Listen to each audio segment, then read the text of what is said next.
And then so he goes, she dreams of 1969. And then the girls go, before the soldiers came. Anyway, so that's very much the rhythm of it. Before he leaves the camp, there's long hair here, he stops and scans the world outside. And then Phil says, and where there used to be some shops, which I think is terrific to have in a thing. Anyway, sorry, there was another bit I'm looking for. I realise, though, that we're live. We're just discussing the Lebanon seminal piece of kind of globally aware pop from the Human League, which I got confused with the Netherlands, as you do. We're here just reacting to another busy day at the Euros, and we're about to react ourselves an entire podcast of Euro 24 thoughts. Duncan Alexander's here, Mark Carey's here. Hello. Got some stuff on tape, which we'll be playing out in the course of the show. And hey, enough of my yakking. What do you say? Let's boogie. Friday the 21st of June. It's another Totally at the Euros. Thank you so much for joining us.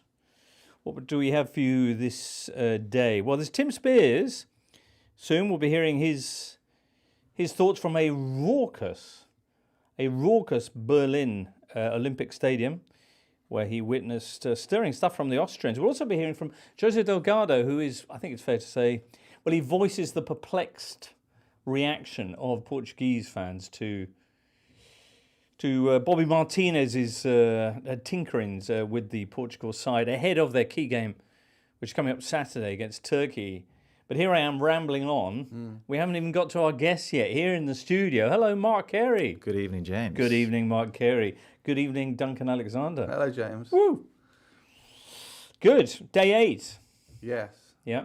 Always good to get into the second week. Yeah, a different kind of day, I felt. Just had a slightly different vibe to it. Or was that just me a week in? Maybe. I think yesterday felt quite a sort of seminal kind of, there was a lot of kind of angst from yesterday. It doesn't feel like that is the case today. Although maybe in France. I right bet there now. is in Poland, because we've had our first team eliminated from these Euros. That is Poland. They were defeated earlier on Friday by the Austrians. And the goalless draw, which was also the first goalless draw of the tournament between France and the Netherlands on Friday night, means that the polls, the exit polls, I think you would say. Good. Yeah, topical. You might say that, yeah. I mean, Poland really do need to step it up a bit, don't they? They keep getting to tournaments and doing precisely this. There you go, Poland. Step it up. Here's another stat. No French player has scored yet in this tournament, Mark. Yeah, I mean, I wouldn't say France were too blunt tonight, but the obvious narrative is, did they miss Kylian Mbappe? I do think, we'll come on to it in more depth, but I do think their rotations in midfield, their build-up through the thirds was really strong, but maybe a little bit blunt at the top end. Okay.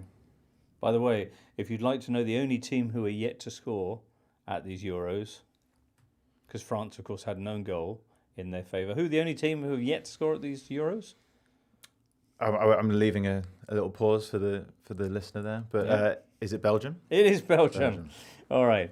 Results on day 8 then at Euro 2024. 2 o'clock in Düsseldorf. Ukraine came from behind to beat Slovakia 2-1 and keep their qualifying hopes alive. At 5 o'clock, Austria rolled out 3-1 winners over Poland, who, as we mentioned, are now excluded from any hopes of knockout football.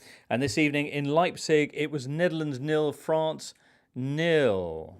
So there you go. Naturally, that's where we're going to begin.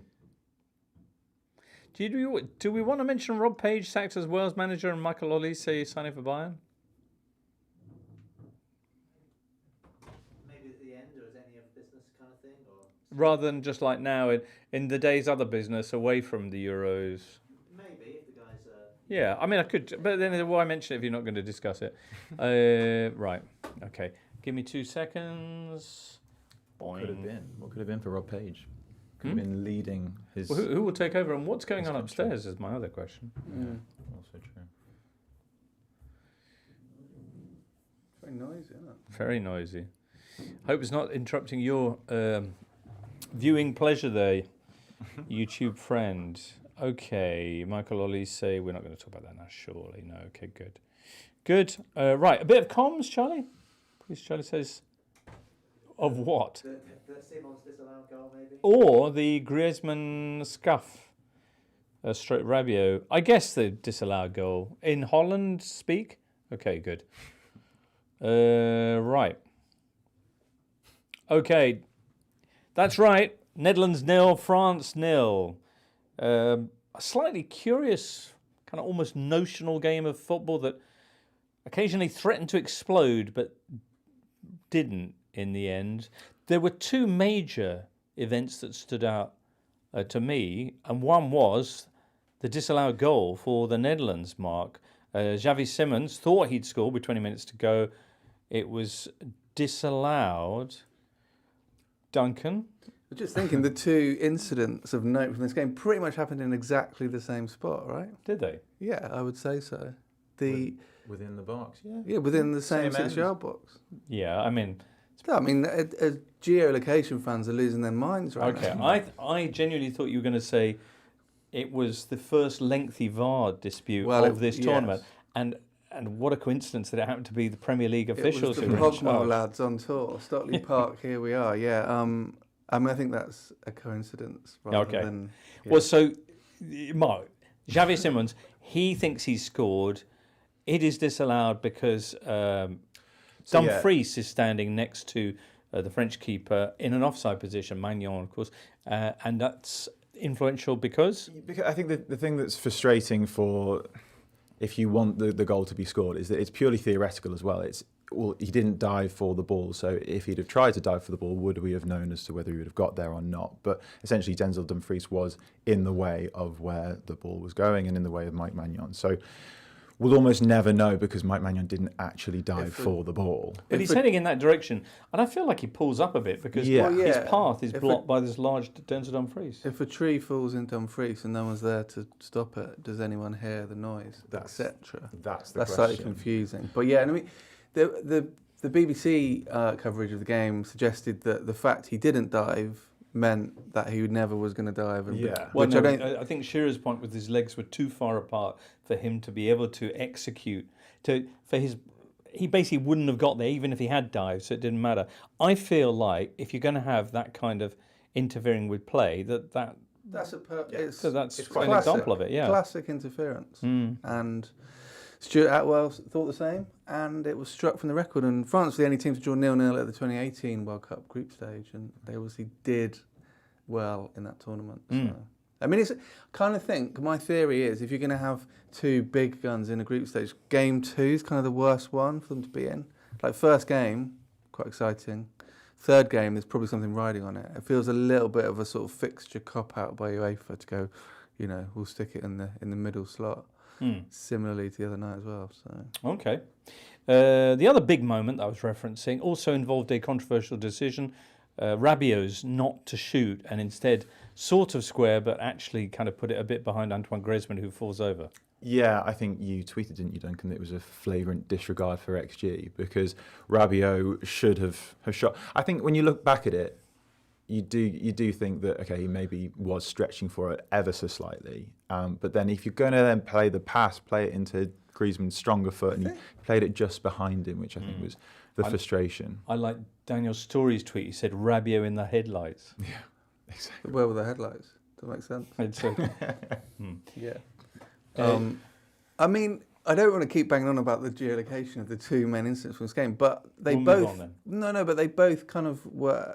There was a peripheral vision element to them both. I think Magnon probably didn't dive because he saw Dumfries was there, and I think Rabiot didn't shoot because he could see a defender coming in at an angle. And I mean, overall, it was a well-worked chance, and to be fair to France, going back to the Simons chance as well, I think overall France probably edged it. They edged it in possession, they edged it in shots, they edged it in XG. It wasn't necessarily a 0-0 game, but I think, if France would have nicked it 1-0, I don't think anyone would have batted an eyelid, really. And I think if that Netherlands goal would have stood, you would have maybe said that goal was against the run of play, and maybe Netherlands would have nicked it. So overall, I think France probably deserves to win, but they're both undoubtedly going to go through to knockouts. So essentially superfluous.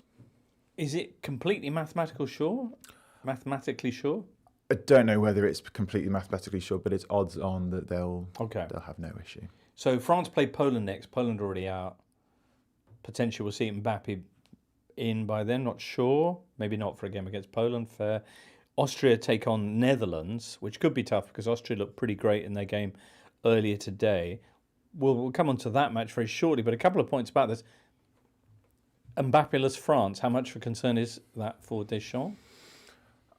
Well, to your point, against Poland, probably not too much of an issue, but I think they'd like to have undoubtedly have him back. I think that in general they've got ways to combat his absence out of possession. I think the main thing that I remember writing on it for one of our briefings for the Athletic, that because his defensive awareness is not the strongest, they've moved into central striker so they can still have that structure of a two banks of four out of possession. So they had Rabiot on the left-hand side instead, and then had Thuram at the top. So I do think that they were blunt. I don't think that it was necessarily Marcus Thuram's fault. I think that the service to him wasn't all that strong, but when you've got someone as good as Antoine Griezmann, who had 5 shots in the game more than anyone else, I think that they can combat it. They've got enough strength and depth to combat it if they need to, but everyone wants a Kylian Mbappe in their side.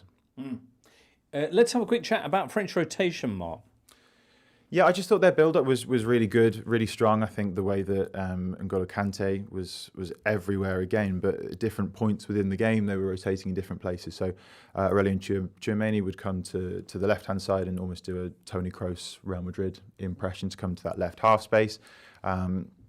Sometimes Adrien Rabiot would come into more central area and sort of build up there, and Kante would go more towards the last line. Sometimes it was vice versa, and I just think that those three in particular were just really good in their rotations.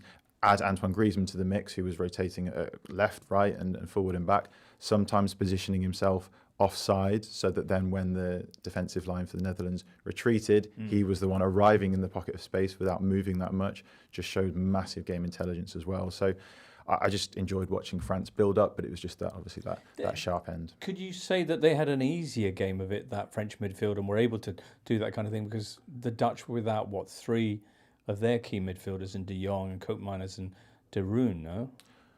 I think so. I think Reinders was standing on Griezmann quite a lot, sometimes in build-up, which is why I think that was why he was so intelligent to then go find some other space somewhere else, go left or right, go offside. So I think they were trying to man-mark him as much as anything. But I think because Netherlands are a strong side, much like France, they were going toe-to-toe a little bit more. It'd be interesting to see how France get on against Poland when Poland are more likely to sit in, and France will undoubtedly have to take the game to them. Contrast it with the Austria game, where they were really being pressed quite a lot as well. I think each game for France has been and will be a different challenge, which I think is interesting tactically. Excellent. All right. Well, I tell you what, let's crank the volume up to 11 as we head off to I was going to say Brazil, but as we head off to Berlin next for Austria. Oh, for goodness sake, who did they just play? Poland. Okay. As we head off to Berlin next for Austria-Poland. This happens so much every time, and you never see it because producer Charlie just snips, spends his life clearing everything up. Right, okay, so we're going to go into a Tim Spears thing. So, right. Okay, the 5 o'clock kickoff on Friday saw Austria taking on Poland in Berlin and beating them 3-1. Tim Spears was at the game, and we spoke to him straight after the final whistle with the Austrian celebrations in full flow. All right, as the sweet sound of Sweet Caroline, noted Austrian anthem, rings out there in Berlin, we're joined by Tim Spears. Tim, can you hear? To be fair. But yeah, I think you could tell with Lewandowski he wasn't fit. I mean, they really hoped he was going to start today, but clearly could only sort of do, half an hour at best. He was pestering the bench, and the manager in the first half was going to come on, but you can see he only got half an hour in him. Didn't look fully fit to me. And yeah, Poland pretty disappointing overall. Broadly speaking, though, Tim, as Austria begin to show the kind of form that people, much like yourself, Tim, were predicting for them, this fast-paced Red Bull Austria thing, who do you think is going to be their breakout star? Will it be Taker Baumgartner?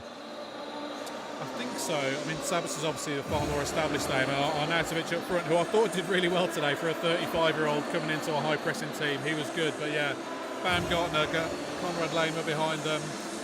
They've got a really good attacking sort of front 4 or 5 players when it all clicks, like it did in the second half. And I think you saw that Poland showed that if you offer them space, like when Poland did in the final stages, because they were trying to push for an equaliser, they can really exploit it. They could have scored 4 or 5 in those. They could have got to 4 or 5 in those closing stages. I think that acts as a warning to Netherlands on Tuesday, to be honest, that look, if you allow this team to play, they could really hurt you. Also, we've got to say, Jimbo, the third goal was massive for goal difference purposes, because if they do lose to the Netherlands, you know, and they end up in third, 3 points and a positive goal difference should just about be enough to squeak through. So Excellent. yeah, that third goal was massive. Brilliant stuff, Tim Spears in Berlin. Enjoy the party. I'm going to go for it now. Here we go, Jimbo.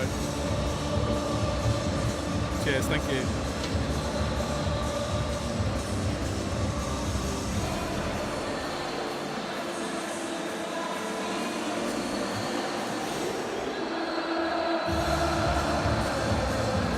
Had to get that drop in.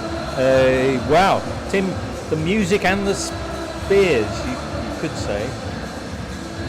Or you could not also, but lovely roundup of that convincing win. I don't think these on anymore.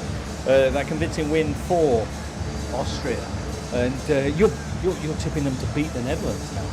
Yeah, I mean, I think Tim's since written a piece to say that they are arguably dark horses for the tournament, and I think that they will go far. I think that they pose so many people problems. You've seen it in different ways, you know, against France and now against Poland. I think that the main thing about Austria is that you say about the RB system, the Red Bull style of play, and how good they are against the ball. So really good at pressing and really strong in that regard. But Tim made a good point that they are really strong on the ball as well. They build up really nicely. They'll have the goalkeeper often sort of venture quite forward towards the edge of the area or even beyond. The centre-backs split really wide, and then they start to build from there, and they'll create overloads, and they'll find their way to the final third pretty quickly. They'll be quite direct in their attacking play as well. So, you know, against the ball, out of possession and in possession, they're just exciting to watch. They're entertaining.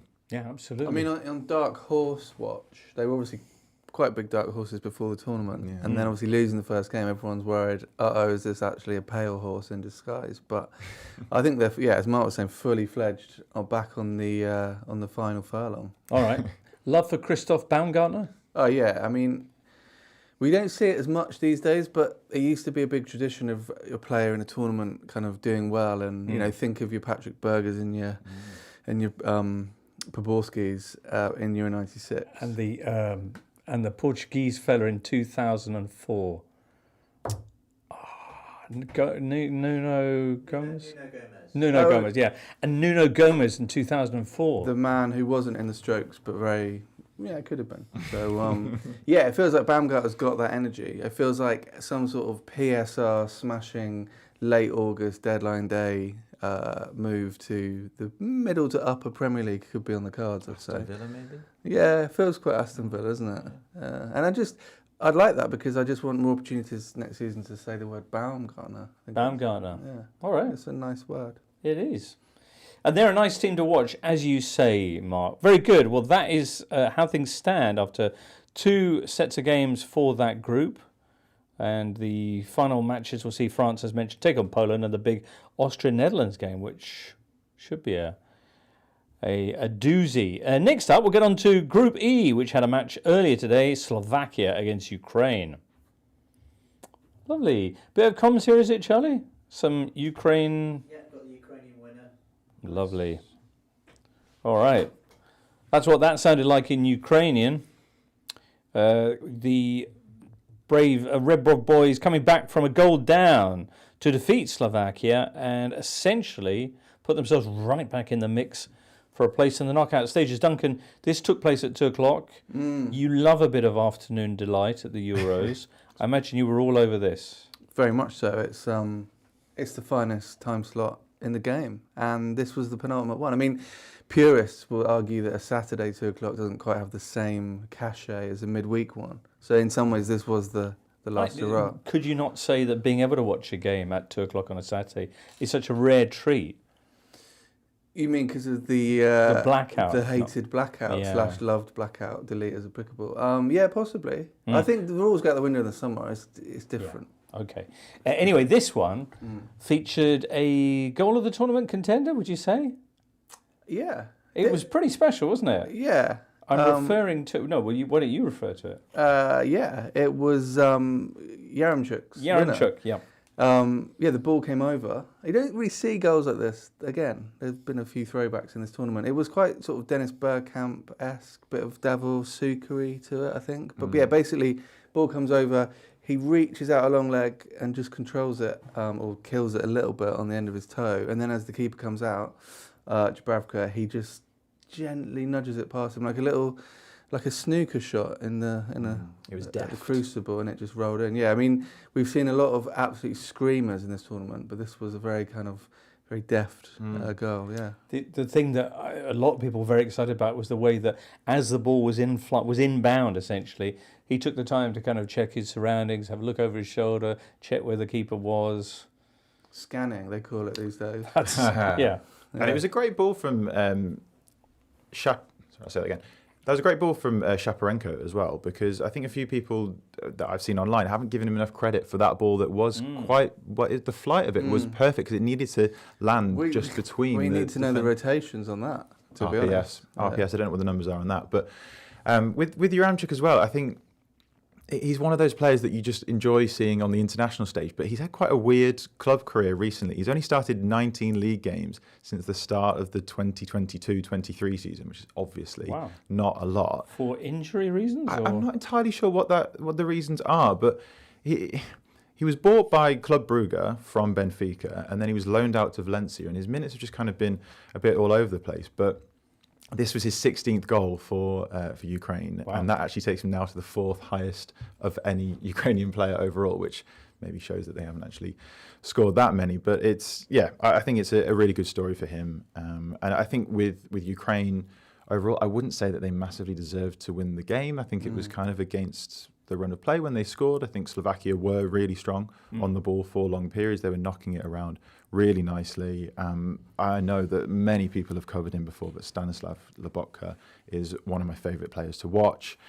He just dictates the ball, dictates the play so much when he collects it off the defence. And I think it's not just necessarily him on the ball as well. I watched him for quite a while in this game this afternoon, and he's pointing to say where other people should be or where other people should pass as well. He's just constantly controlling the tempo of the game, and as he does for his club at Napoli, I think he's played more in the season just gone, played more minutes than any other Napoli player. So it shows how important he is to his club, and clearly important to his country as well. Okay. It was Slovakia who'd taken the lead in this game through Ivan Šranc, who much in the same way that Christensen was unaware of the oncoming Kyle Walker yesterday, seemed Zinchenko was oblivious to Šranc awaiting there, and I think he headed in the opening goal for Slovakia. But Ukraine, after defeat in that opening clash with Romania, a heavy defeat as well, coming back in stirring fashion here, and the kind of emotional and stirring scenes you'd expect at the full-time whistle. Yeah, absolutely, and it kind of sets up this group for almost the perfect scenario, because if Belgium beat Romania tomorrow, what will happen then? They'll all be on 3 points going onto the final day, and I think we saw some pretty epic match day 3 action at the last World Cup. Remember the Japan-Costa Rica group? I was sat here with you, James. Yeah, it was extraordinary. We laughed and cried and enjoyed it. We went on a journey. So, to be specific about this, everyone's on 3 points at the moment. Romania, Ukraine and Slovakia. Belgium are the exception. They're down in last place on no points whatsoever. So the final match day sees Ukraine facing Belgium. If Belgium win that, they'll be level with Ukraine. But the other two, how are they going to end up on 3 points? No. Romania and Belgium play tomorrow, so that'll be their second game. Okay. Right. Indeed, we went on a journey. So tomorrow it is Belgium against Romania. And if Belgium win that, parity, everyone's on 3 points ahead of that final set of matches. Crikey. Well, we're talking about that Belgium-Romania game very, very shortly, because I know, Mike, you're excited about that with a capital E. Yeah. Anything else you'd like to say about this victory for Ukraine or tactically significant points? I liked the first goal was from a throw-in, which was a set piece, and then subsequently a throw-in for Austria's first goal as well. But a few throw-in goals this one. Yeah, set pieces they're very important at international level, and it was nice to see that it wasn't just a free kick or a corner, but they're being worked on quite a lot in the background. We also seen the growth of the Arsenal throw-in, which we saw a lot this season, which is when you get a attacking player running laterally along the byline because he can't be offside. So it's kind of like a little free go. Why are set pieces so important at international level? Well, because there's just less time to work on attacking sequences. Are they not exactly something you need time to work on? It's because it's a closed routine, I suppose. Okay. You can have it's a closed skill. You have a specific taker. You can have the runs from different sort of directions. Obviously, that it's easier or quicker to train than maybe a coordinated pressing structure or an attacking sequence and things like that. Right, heard that. Why are we having so many own goals at this tournament? 5 so far. With my data hat on. I hate to be a party pooper, but it feels little more than a quirk to me. Oh. I don't know whether there's anything that I'm maybe being miserable about, Duncan, but I think that it's maybe just by chance in the early stages. I feel like we always try and read into things early on. It's the same in a domestic season, and sometimes you just get little quirks. It's not many games. It's 21 matches, which essentially in the Premier League terms would be like making sweeping statements after the second weekend, which we all do anyway, so fine. Yeah. But I think on the own goals, the fact that not many players have scored more than once as well kind of makes that 5 seem quite a big number. But Right, 5, 6 if you include the Scott McTominay goal. But I disagree with your point about the Premier League. It wouldn't be after the second weekend because relative to the length of the tournament being 21 games it's still 21 games of data. I'm talking about but we've only got... Yeah, proportionally, very true. But in terms of a bucket of numbers, yeah. So. All right then.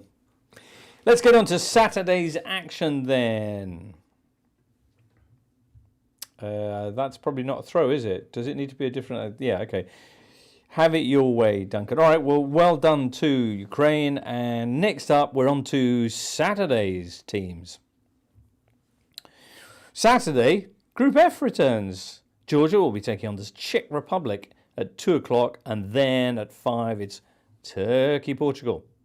At 8 o'clock, there's the other half of Group E, that aforementioned Belgium-Romania game. But the headline fixture, I would suggest, is Turkey-Portugal. Both teams were winners in the opening round. Turkey beat Georgia. Portugal saw off a resolute Czech Republic amid much bemusement, though, from Portuguese fans over Bobby Martinez's tactics. A roving João Cancelo, 6 forwards at once, all that kind of thing. What will he cook up against Turkey? Well, football writer and former Benfica goalkeeper José Delgado joins us now. Turkey coming up on Saturday. What do we think Portugal are going to look like in this game? I hope Portugal looks different because we were surprised by what Roberto Martinez did in the game against Czechia. Before, in the friendly games, we played Finland, we played Croatia, and we played Ireland, and he tried 3 different systems. And against Czechia, he didn't use any of those and used the new one. And I don't think that it was the best decision because it was a very complex system. He used João Cancelo almost as a joker. He could play wherever he wanted. I think that things did not flow as well as they should. Czechia was lucky, of course, because they scored the first time they were near our goal, and then it was really difficult, and our victory happened when no one expected it. But I think that against Czechia we saw something that may happen more times when Portugal plays, because Czechia for almost the 90 minutes parked the bus in front of the goalkeeper and they just wanted to defend. But some players of Portugal were not in their best. Bernardo Silva, for instance, he played, I think, that 40% of what he can. Maybe right now is tired from a very difficult season. And on the left side, the decision of having Nuno Mendes from Paris Saint-Germain and Rafael Leão from AC Milan, it's always very dangerous because they are two anarchic players. They have no tactical discipline. They are fantastic players, but they are not reliable in the defensive point of view. And the goal Portugal suffered, it was because Rafael Leão, he was sleeping instead of being near his player, and gave him space, and he had a wonderful shot and scored. So I think that against Turkey some things must change, because Turkey is a different team. I don't think they defend as well as Czechia. Against Georgia, we saw that they had sometimes they had a very poor defensive work, but they have good players in front, and especially the three players. They have one that is the boss, that's Çalhanoğlu from Inter Milan, and they have in front of him they have three very good players. That's Arda Güler from Real Madrid, Yildiz from Juventus, and Kokcu from Benfica. They are three good players. They are very strong. In half distance, they strike the goal very, very well, and I think that Portugal, that played with no defensive player in front of the central defenders, I think that must be a bit more careful on that department of the game, and must also stop the inventions and put Cancelo on the left, Dalot on the right, Ruben Dias and Pep on the middle, and in front of them Ruben Neves or Palhinha, one of those. I think that in this game must play. Okay, you know who we haven't mentioned yet, and we're about 5 minutes in? Cristiano. Well, I think that's good news, not having to speak about Cristiano, because in the last big competition we spoke a lot about Cristiano, and he made a very poor World Cup. If you remember, he was coming out of Man United with all the drama that was around him and the coach, and the way he left Man United. Right now we see Cristiano better physically, and sometimes he looks even happy playing and enjoying the game.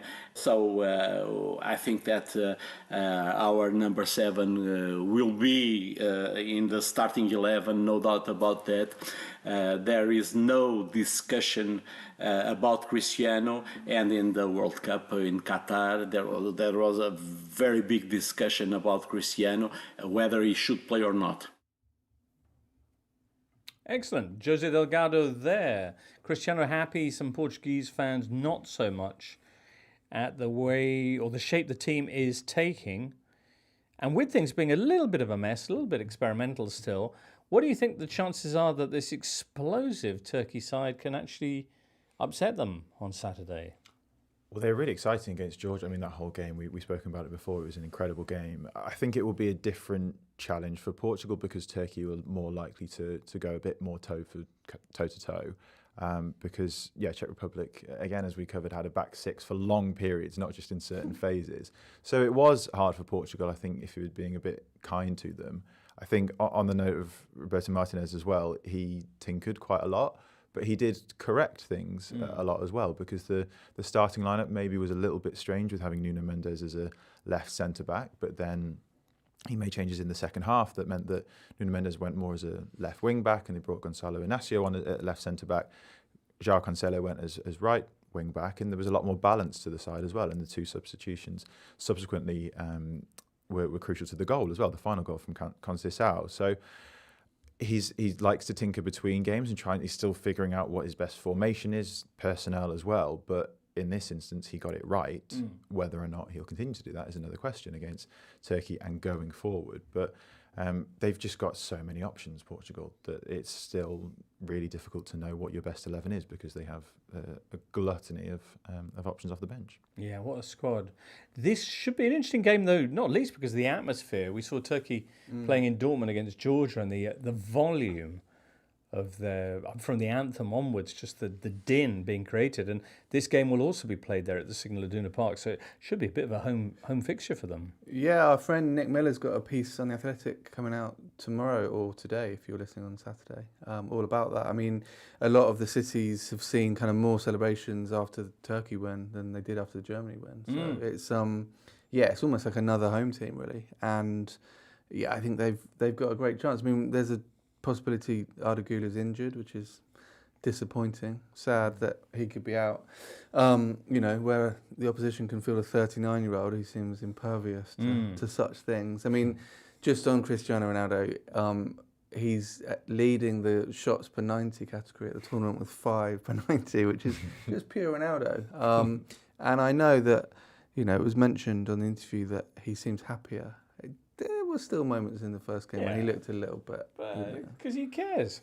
He wants his team to do well. He wants his goal. Nick's piece about, is it about the kind of diaspora and its impact on the various teams' followings? Yes. Which is the biggest group of non-German fans then currently roaming Germany? It's Turkey, yeah. It is Turkey? Yeah. Because there was strong calls that it might be the Scots, actually. Well, I think probably if you take actual people who've travelled to Germany, probably was Scotland for a bit, or maybe still is. But I mean, obviously with the diaspora, there are a lot of Turks there. So yeah, they're hugely supported, and that will make a big difference. I mean, I would say the atmosphere for the Georgia-Turkey game was the best I've heard. I mean, possibly spilled over slightly before the match, a little bit. But it sounded incredible. And I think that's something we've missed at tournaments. I think, obviously Euro 2020 was a bit weird with the COVID restrictions, and the Qatar World Cup, obviously there were fans there, but it was not quite the same. So it's been refreshing to sort of see and hear the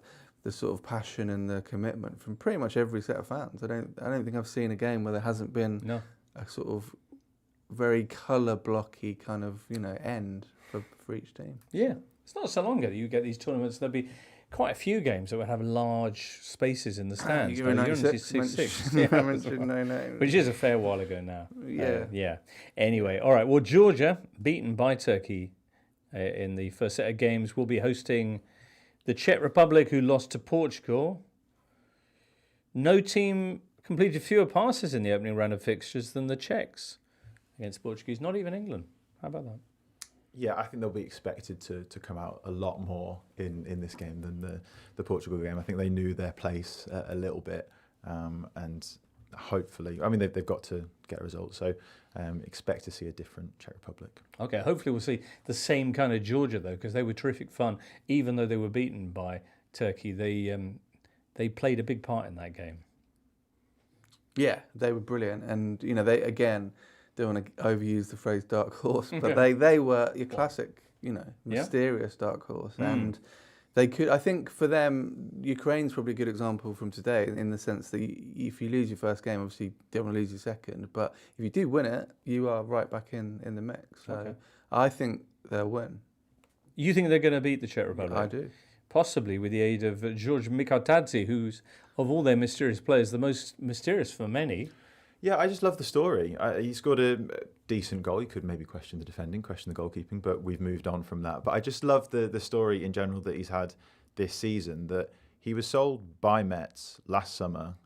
He went to Ajax. He barely played. He was somewhat sort of neglected by the club and maybe wasn't looked after as best as he could have. You can go away and read about that. But then he went back to Metz on loan in January, nearly kept them up. He scored 12 goals in the final 15 games of the Ligue 1 season. And they did still go back down and get relegated. But it was just a really nice story that, he went away, came back, and he arguably is one of the most came into the tournament as one of the most informed players. So it shouldn't have been a surprise that he went and scored the goal. No, indeed, and it wasn't to our listeners as well, because Tom Williams had predicted that he could play a big part in it on the eve of the game. If Georgia can get Kvaratskhelia a little bit more in the heart of the action as well, then as you say, they have every chance of putting themselves back with a real shout of qualifying. The other game from Group E, the one that we saw in action today, is Belgium-Romania, and that's taking place 8 o'clock Saturday night in Cologne. Belgium, who were stunned 1-0 in probably the upset of the tournament so far. 1-0 by Slovakia, would you say? It was statistically. It was branded the shock of all time. Thank you. That's good enough for me. I mean, I'm disagreeing with that, but yeah. Romania also lost. No, sorry, they won in a very major way against Ukraine, 3-0. Dennis Mann, who is a man called Dennis. Farmer's Dennis Mann. Yeah, I saw him play. He is the only player still with 2 assists so far. Really? So yeah, he is a man in form. Okay. Like his name, man. Yeah, indeed so. He turns out for Romania. The Belgians, meanwhile, here's an incredible Belgian stat. Where is it? I think, what have I done with it? So amazing, it's been deleted by I've MI6. actually deleted it. Oh my goodness. I'll never be able to find it now because, good Lord, that's terrible. Okay, hold on everybody. Control F. It's not in your doc, I don't think, Charlie. Did I get it from there? Is it the 47 shots? No, I don't think so. Let's have a look. Oh yeah, it kind of is actually. Yeah, okay. Here's an incredible Belgium stat. You ready? Yeah. Belgium haven't scored since the opening game of the World Cup in Qatar in a major tournament. Really? So after their opener with Qatar, against Canada in Qatar, they didn't score for the rest of that tournament. Yeah, and then they didn't score the other day. They didn't score the other day. That's extraordinary, though. It is for Belgium, the Belgians. I mean, Lukaku's obviously, was unlucky, I think, in the first game, and he has got an insanely good international record. Was it 85 goals? He came into the tournament with the best goals per cap rate of any player. Yeah. Is that right? He was joint top scorer as well in qualifying, no? Yeah. He scored better than a goal a game there, yeah. But there was the disallowed goals as well, but there was 2 chances in particular, I think, that he just should have scored. And but there were chances as well where the ball wasn't made available to him by Trossard in one case, possibly not in the other. Yeah, I mean his form is a bit of an enigma, I think. I mean, Belgium probably are the only team that rival England, I'd say, in terms of like less than some of their parts consistently at tournaments. And everyone before tournament starts looks through the squad. I guess Portugal a little bit, but looks through the squad and goes, "Whoo, this team are going to be." And then it's like, oh no. Part of me thinks, obviously Belgium and England used to be joined together before the, Ice Age and the Channel. Maybe it is just still linked. It's the same. Something there. Yeah. No, I completely agree, and I think that it's something which I've spoken about a lot with England, where there's a difference between having your best 11 and your 11 best, and I think creating that overall kind of alchemy between all of the players to create the best team that's going to go and win is very different from just putting your best players on the pitch. And I think that's been the issue maybe for England, Portugal and Belgium at different points across major tournaments in recent years. Very interesting. All right, well, we'll see what Domenico Tedesco comes up with for Saturday evening as they take on Romania. By the way, if you're watching that on UK television, ITV will be welcoming big Ange Postecoglou to the panel, given his affinity for straight talking and Aussie vernacular. I think that could be vastly entertaining. Yeah, he should be good. Should be good. 90 off the scale. Excellent. I think, though, that brings us to the end of today's terrifically entertaining Totally at the Euros. So many thanks for being with us, Mark and Duncan and Liam and producer Charlie and you, listener and viewer, whichever you might be. Same sort of deal tomorrow. Straight after the final game concludes, we'll wheel out some more hasty opinions and hot takes and call it a podcast. So do make sure you're part of it as well. Until then, from all of us here, it's goodbye. Hurrah.